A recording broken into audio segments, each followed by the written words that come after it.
What's going on, YouTube? Talon here. Welcome to another Battlefield 4 commentary. Now, the gameplay you're actually seeing in the background is Battlefield 4, but it's a little different. It is actually recorded footage of the CTE Battlefield 4 gameplay.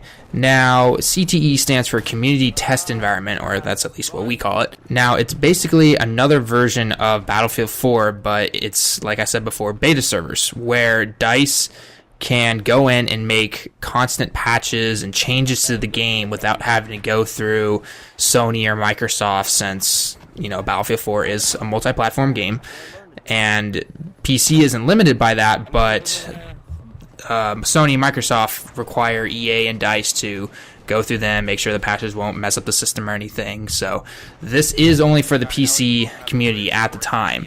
Now, in order to be selected, you have to have premium, and as of right now, they only have a certain number of slots available for people to use the servers that they have. Now, I usually only play in the US servers because my internet's not the greatest, and so far they only have about 6 servers up that in the US at least, and maybe 2 of them are populated at a time, so it's definitely not that many people are out there, which personally I think is a little bit of a shame. I would have thought that they would have liked to have more people be in the servers, you know, to help test things out even more, but, you know, they are actually doing a pretty good job. Now, should we have had this a long time ago? Yeah, pretty much, but I'll get into that a little bit. Now, what is CTE mode? Well, basically, it is another download of Battlefield 4. So if you get accepted, or if you have been accepted already, you have to re-download the entire game, actually.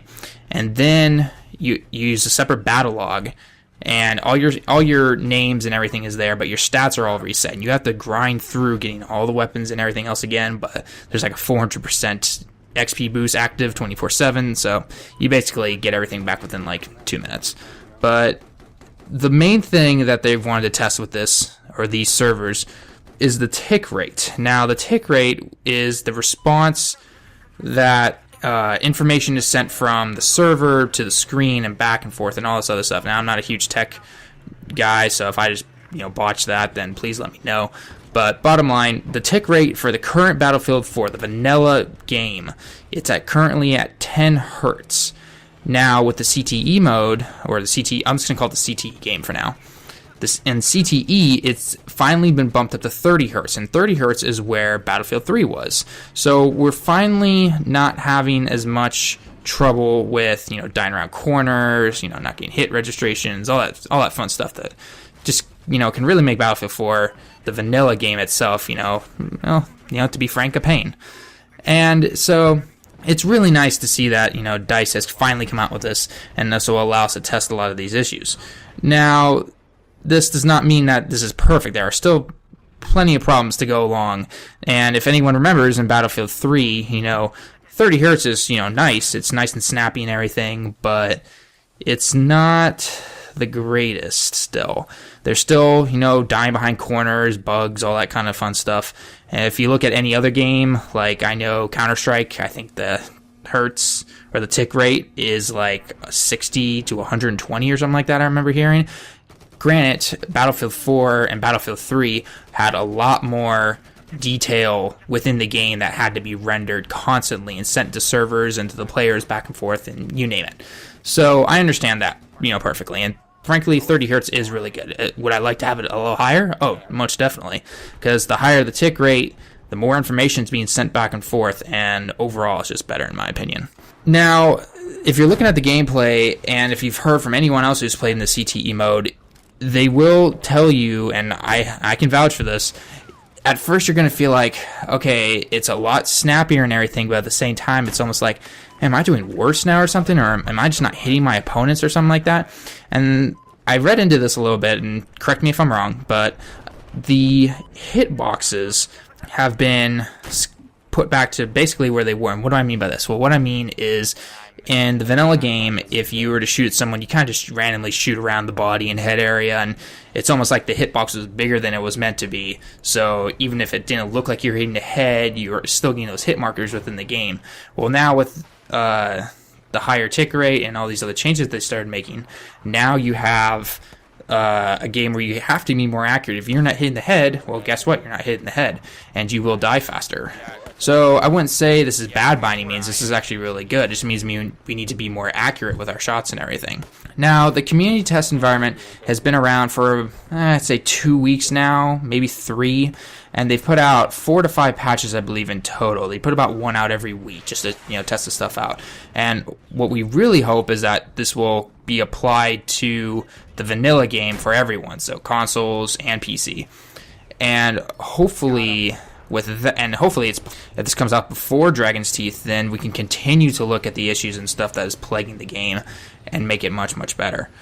Now, the whole point of this CTE game is not just for the benefit of Battlefield, but it's also for future Frostbite 3 engine games. So I'm looking mainly at Battlefront, which I want to talk about in an E3 video that I'm going to have coming out soon. And then also maybe games like Mirror's Edge and stuff. So we'll have to definitely look at that. But hopefully this can really help us. Now, as much as I love the CTE mode, they need to let more people become part of this so that more people can test it, because frankly, we only have 2 servers. Now, I'm not asking for 50 plus servers or anything like that. You have, like I mentioned before, you have 6 to 7 US servers. I'm just going based off of what I can see. I know there are obviously more around the world. And they need to let more people come in so we can have at least 3 to 4 of those servers full at a time, or at least close to full. I've got nothing against playing against the same people over and over again, but either you get into the server, or the one server that's finally full, you're not going to get in for like 5 to 6 games. So they really need to at least let a little bit more people in. That would be great. Now, one thing I think they should change is that it should not just be open to premium members. I think if they really want to bring back a lot of the community that they lost, and let's face it, Battlefield did lose a lot of the community because of the poor execution of Battlefield 4 on release date and the way that they've handled the game since. They need to open up these CTE servers to everyone. Now, I know you can't just let every single person play it, but, for the process of signing up, allow non-premium and premium members to go about it, and then that way we can get feedback from everybody. Now, like I said before, this has only been out for about 3 weeks, and this will continue for a while. So if you get the chance, go into the CTE. It is actually a much better experience, in my opinion. You will get a lot of people complaining still, like I said before, that they're dying faster, or they're worse now, or something like that. I would say the reason behind this whole I'm getting worse, attitude from the community right now is because we're trying to readjust back to the higher tick rate and what it was like to play Battlefield 3. I mean, if you go back and play Battlefield 3, it was very snappy, almost like Twitch-like when it comes to the controls and everything. And it was just overall a much better experience. So the fact that we have that back in Battlefield 4 now is really good. Now, like I stated before, there are still many problems within the game, but this is definitely 100% a step in the right direction. And, I'm not going to, say, okay, DICE, you're instantly forgiven for everything. Personally, this should have been out a long time ago. But you know what? Overall, I think it's very good. So let me know what you guys think down in the comments below. Have you been in the CTE servers yet? Have you been waiting? Have you given up on Battlefield and you're never going to touch it again? Let me know in the comments below. I personally see a new light for Battlefield. If they can keep this up and they keep with the patches and the changes, then I think we're headed in the right direction. So until next time, guys, have a good one and take it easy.